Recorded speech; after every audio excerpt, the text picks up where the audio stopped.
Në kuadër të forcimit të marrëdhënieve dypalçe, drejtori i përgjithshëm i burgjeve në Shqipëri, Klevis Qosre, ka pritur në një takim zyrtar ambasadorin e Turqisë në Tiranë, Tayyar Kayan Atay. Takimi është zhvilluar në ambientet e drejtorisë së përgjithshme të burgjeve dhe pati në fokus thellimin e bashkëpunimit midis vendeve të sektorit penitencial.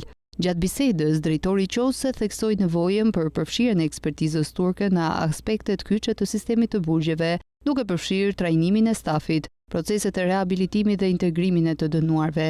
Një vëmendje të veçantë ju kushtua institucioneve të mjekësisë së posaçme në Lezhë, ku aktualisht qëndrojnë 480 persona me masa mjekësore të vendosura nga gjykata.